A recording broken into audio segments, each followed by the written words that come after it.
Hi hello नमस्कार, मी दीपिका तुमचं स्वागत करते मराठी चस्कावर.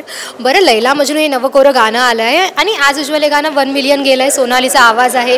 वेगळं काही सांगायला नको, सोनालीचं प्रत्येक गाणं गेलंच पाहिजे, प्रेक्षकांना आवडतं ते तितकंच. काय सांगशील, हे जेव्हा नवीन गाणं विचारण्यात आलेलं आणि ही दोघं जण तुझं गाणं प्रेझेंट करणार होते, प्रशांत सर आहेत सोबतच, सगळं जेव्हा विचारण्यात आलं, काय रिॲक्शन? पहिले मला फक्त हेच माहिती होतं की प्रशांत दादाचं गाणं आहे. जेव्हा ते माझ्याकडे आलं त्यानंतर Big Hit came into the frame की, आणि तेव्हा ऑलरेडी मी आला बैलगाडा गाण्याबद्दल आमचं बोलणं झालेलं होतं की आपण ते गाणंसुद्धा एक करतो आहे. सो बेसिकली आला बैलगाडा इज द फर्स्ट सॉन्ग जे रिलीज झालं बिग हिट मीडिया मराठीवर. बट लैला मजनू हे रेकॉर्ड झालेलं त्याआधी. सो असं ते सायमल्टेनियसली काम सुरू होतं आणि तेव्हा ॲक्टर्स कोण असणार आहेत वगैरे ह्याची फार काही आयडिया नव्हती. आणि आता बरेच महिने झाले मला वाटतं हे गाणं रेकॉर्ड करतानाची फिलिंग तर भन्नाट होती, कारण इतकं कॅची सॉन्ग, त्यामुळे ते आपसुकपणे असं आतून येतं, आपण मजा घेत घेत गातो ते. आणि तेच मला वाटते प्रेक्षकांना आवडते सुद्धा. प्रेक्षक ज्या लाईन्सवर व्हिडिओज बनवत आहेत, सो त्याच्यावरून कळते की कुठेतरी आवडतं आहे सगळ्यांना. आणि आपण जसं वाईब करत गायलो आहे तशी वाईब प्रेक्षकांपर्यंत पण ती वाईब पोचते. सो हे छान वाटतं आहे. आणि त्याच्यानंतर मग आता रिसेंटली मला कळलं जेव्हा हे लोक शूटसाठी जात होते की फायनली गाणं आता शूट होतं आहे आणि त्यात तनू आणि जगदीशची कास्टिंग झाली आहे. आणि बिग हिट मीडिया मराठी करते म्हणजे व्हिडिओ तर बेस्ट असणारच. त्यात रोहित डिरेक्ट करत होता. सो हे सगळं तर शुअर होतं की व्हिडिओ सुंदर असणार आहे, पण जितका एक्सपेक्ट केला होता त्यापेक्षा कितीतरी पट्टीने खूप छान व्हिडिओ झाला आहे. आपण बघतोय गाण्याला एकदम साजेसा असा आणि गाण्याला न्याय मिळाला आहे. सो तनू आणि जगदीशने पण खूप सुंदर काम केलं. So it's a team work आणि खूप छान वाटतं आहे. प्रशांत, तुम्ही काय सांगाल की कशी या दोघांची तुम्हाला पेअर आवडली का? तुमच्या गाण्याला अशी छान डान्स करताय ते दोघं जण, मस्तपैकी पेअर दिसते, तुम्हाला काय वाटतं? वेल, जेव्हा आपण ऑडिओ बनवतो, जेव्हा आम्ही रेकॉर्डिंग करतो, तेव्हा आम्हाला माहीत नसतं की कोण कास्टिंग काय असणार गाण्याची. पण म्हणजे टीजर आउट व्हायच्या अगोदर मला यांचे दोघांचे व्हिडिओज मिळाले, तर मी खूप खुश होतो की चलो आपला लैला मजनू ते एकदम मस्त आहेत. तर एक फिलिंग होती. आणि जेव्हा ऑडिओसोबत जेव्हा व्हिडिओ पण चांगला बनतो तेव्हा ॲज अ कंपोजर एक सॅटिस्फॅक्शन असतं मनाला की चलो ऑडिओ तर हमने बना दिया, आता व्हिडिओ पण तेवढ्या ताकदीचा बनाला. तर त्यामुळे खूप मजा आली. आणि आता तुम्ही जेव्हा आताच्या म्हणजे जे यूथ आहे आपलं, सध्या रील्सचा जमाना आहे ट्रेंडिंगमध्ये, तर सगळेजण व्हिडिओ पहिला बघतात आणि यांच्या त्या दोघांची हुक स्टेप जी आहे ती आता पूर्णपणे व्हायरल झालेली आहे. तर सर्वजण ते हुक स्टेप करण्याचा प्रयत्न करत आहेत, रील्समध्ये पण टॅग करत आहेत. त्यामुळे आम्हाला खूप मजा येते. तुम्ही दोघांचं खरं तर पहिलंच गाणं, पहिली ट्युनिंग गाण्यामध्ये छान दिसून येते. हुक स्टेप खूप छान आहे. किती शिकायला मजा आली किंवा माहिती जमली लगेच? किती दिवसात झालं? पहिल्या दिवशी म्हणजे प्रॅक्टिस होती, त्याच्या आधी मग आपले चेतन सर त्यांनी आमची प्रॅक्टिस घेतली. सो 1 डे प्रॅक्टिस होती, म्हणजे 3-4 तासाची. सो त्याच्यानंतर मग ते झालं की आता जमते म्हणून. सो मग एक सेटवरती गेला तर खूप छान वाटलं करायला. तनू, तू काय?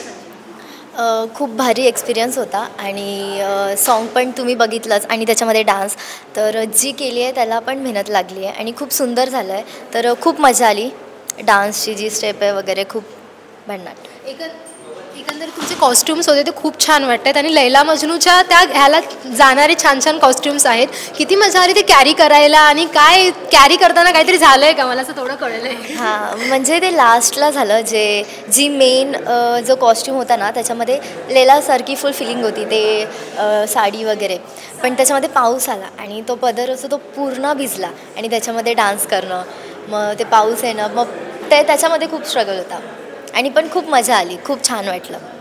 तू काय सांगशील? तुझ्या कॉस्ट्यूमबद्दल छान वाटत आहेत अगदी थोडंसं ना असे बॉलिवूड 90s लुक, रेट्रो. हां, सो मी तेच होतो कन्फ्यूज की नक्की रेट्रो लुक मला कसं वाटेल, सूट होईल की नाही. पण मी जेव्हा ट्राय केलं तर मला असं वाटलं की यार काहीतरी युनिक आहे आणि खूप भारी दिसेल माझ्यावरती. सो मग भारी वाटलं, काहीतरी नवीन घातलं. ओके. सोनाली, तू इतका छान डान्स करतेस, छान. म्हणजे याच्या आधी मी तुला व्हिडिओजमध्ये खूप बघितलं, तुझी सुरुवात होतीच अगोदर व्हिडिओमध्ये काही. आता का नाही दिसत आहेस? आता कुठेतरी असं प्रेक्षकांना वाटतं की आता पण सोनाली कुठेतरी एक छोटीशी झलक दिसावी तिची. काय झालं काय सोनाली? तुला इच्छा नाही आहे की काय? म्हणजे आता असं वाटतं की आपलं गाणं छान चाललं आहे आणि प्रेक्षकांना गाणी आवडत आहेत. सो आपण गाण्याकडे जास्त सध्या फोकस ठेवावा. आणि येस, डेफिनेटली कधी मला असं वाटलं तर मी नक्कीच करेन. येस, नक्कीच करेन. आणि तुझ्यावरती एखादं फुल फ्लेज गाणं तुला आवडेल का? म्हणजे तूच गातेस? हां, ते केलंयस आता पुन्हा एकदा, म्हणजे मी केलं आहे, पण मी खूप त्या बाबतीत पण सिलेक्टिव्ह आहे. मला बऱ्याचदा विचारलं जातं लेबल्सकडून, पण माझं असं असतं की गाण्याकडे मोस्टली आपला फोकस असावा. सो सध्या मी तो निर्णय, कारण आत्ता प्रेक्षक माझ्या गाण्यावर खूप प्रेम करतात आणि मला ती थोडीशी माझ्यावर एक जबाबदारी आहे असं वाटतं. ते प्रेम तसंच कंटिन्यू राहावं. सो असं त्यामुळे मी खूप विचार करून सिलेक्टिव्ह राहते सगळ्या बाबतीत. बट नक्कीच मला जर कधी वाटलं की ओके हे छान, मला विचारण्यात आलं आणि मला ते जर छान वाटलं की हां हे मस्त जाईल, तर मग मी नक्कीच करेन. बरं, नक्कीच. कारण तुला बघायला सुद्धा आम्ही इथे उत्सुक आहोत की पुन्हा एकदा तू अशी स्क्रीनवरती पुन्हा एकदा, कारण तुझी गाणी ट्रेंडवर जाणार, मग ते 2-3-5 मिलियन तर कन्फर्म ठेवूया आपण, त्याला बॉक्स फिक्स करूया. बरं, तुम्हा दोघांचं एक गाणं किती दिवसात शूट झालं आणि काय मजा केली आहे? काही तिथे प्रँक्स वगैरे कोणी काय करण्याचा प्रयत्न? कारण हा खूप नटखट आहे असं मगाशी बोललेच सर. नाही, मी असं 2 दिवसात गाणं शूट झालं आणि मी मस्ती नाही करत, हीच जास्त मस्ती करते.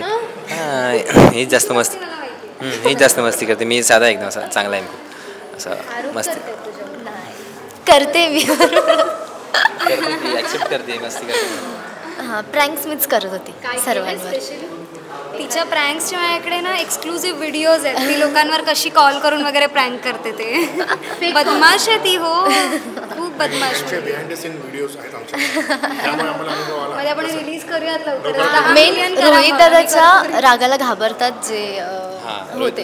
बघितलं ना असं. हां, तर घाबरायचे. तर मी काय करायची की रोहित दादा बोलायची दादा हे मला करू नाही देते किंवा त्रास देते. मग रोहित दादा त्यांच्यावर चिडायचा आणि ते लोक यार तू म्हणजे तुझ्यामुळे आम्हाला ओरडा भेटला, तू काय बोलली. मग तो प्रँक मी भरपूर केला आहे शूटमध्ये. बरं, तर असं झालं आहे सगळ्यांनी, असं मजा मस्ती करत एक छान गाणं आलं आहे भेटीला आणि नक्कीच रीलवरती छान प्रकारे ट्रेंड होतं आहे आता. ते थोडंसं गुणगुणावीस अशी इच्छा आहे माझी. एक नक्कीच त्यासोबतच. अच्छा, मी अरे माझ्या सोन्या गाते, मग तुम्ही स्टेप घ्या पुढे. किंवा मग तुझ्यासाठी झोरते तिथून घेते. तुझ्यासाठी झोरते या डे नाईट रे, तुझ्या संग खेळायाची पिलो फाईट रे. आता लोक म्हणते तो लिहाचा गेला, मी तुझा मजनू तू माझी लैला, तू माझा मजनू मी तुझी लैला, तू माझा लब जानू पहिला पहिला, मी माझा मजनू तू तुझी लैला.